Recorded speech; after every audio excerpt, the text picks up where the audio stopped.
Hola, soy la maestra Marta Lisset Garza Castillo, imparto las materias de Informática 2 al grupo 210 y TICS a los grupos de cuarto semestre 406, 408 y 606.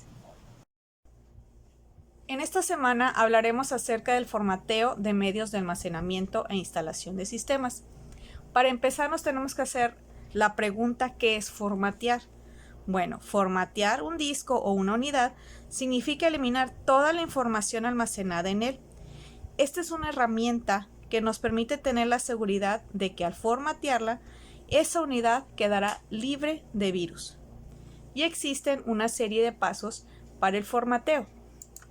El primer paso es abrir el explorador de Windows. Y posteriormente tenemos que seleccionar la unidad que quieras formatear. En este caso, daremos el ejemplo de una USB. Al darle clic con el botón derecho del ratón, se va a desplegar un menú que lo tenemos ahí mostrado. Tenemos que dar lo que es el tipo de formato que quieras. Tenemos que seleccionar la capacidad del disco. En este sistema de archivos, seleccionas si es una USB, entonces tendríamos que seleccionar la opción de FAT. Pero si tenemos que formatear un disco duro, entonces en el sistema de archivo tendríamos que modificarlo con la opción de NTFS. ¿Qué significa NTFS? Bueno, en inglés las siglas es New Technology File System, que es un sistema de archivo de Windows NT.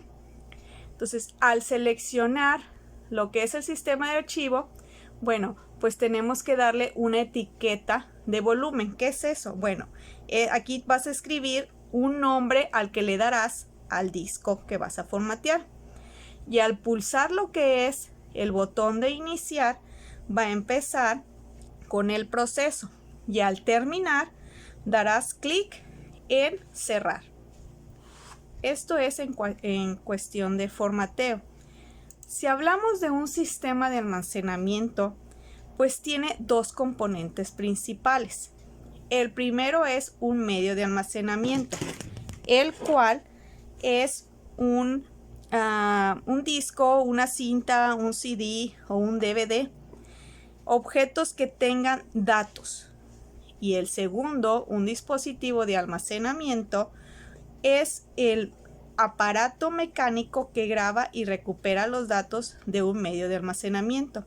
Por ejemplo, como las unidades flexibles, discos duros o cintas. Y estos dispositivos se clasifican de acuerdo con el modo de acceso a los datos que estos contienen. ¿Cuáles son? Bueno, pues acceso secuencial y acceso aleatorio.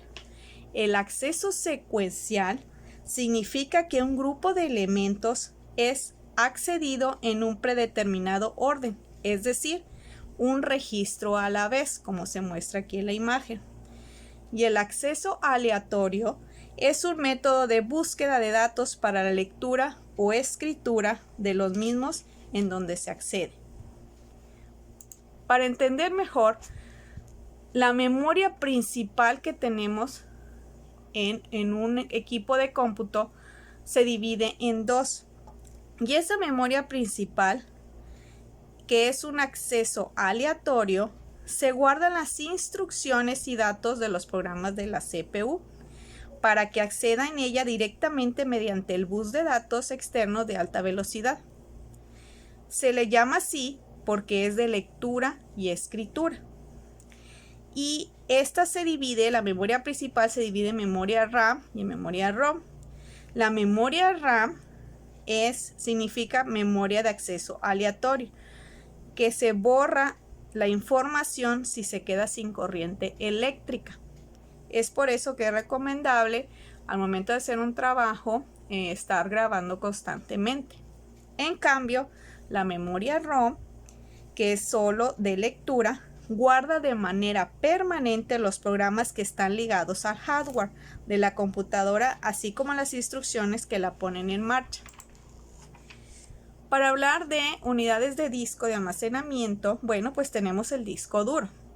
Este es uno de los principales dispositivos de almacenamiento en casi todas las computadoras, ya que contiene una o más placas y sus cabezas de lecturas y escritura asociadas. Entre más placas contenga aumentará la capacidad de almacenamiento de los datos. La velocidad de un disco duro se suele medir en revoluciones por minuto. Nosotros sabemos que el disco duro es donde guardamos la información, pero también tenemos otro tipo de ejemplos, que son las unidades de cintas magnéticas. A lo mejor ustedes no conocieron este tipo de unidades, así es que les muestro en esta imagen que antes se grababan la información en este tipo de unidades de cintas magnéticas, que este medio es de acceso secuencial, lo que hace que los datos se ordenen como una extensa secuencia de bits que comienza en un externo de la cinta y avanza hacia el otro. ¿Qué quiere decir? Pues que esta cinta tiene un proceso muy lento, aunque no por eso deja de ser un dispositivo principal de almacenamiento de una computadora. Bien, con base a esta explicación, ustedes podrán realizar las actividades de esta semana, las cuales son contestar un cuestionario y hacer un reporte de investigación acerca de los 4 métodos para formatear un disco duro. Cualquier duda, saben que pueden contactarme por medio de WhatsApp o Classroom o mi correo electrónico, que es marta.garza@cobat.edu.mx. Saludos.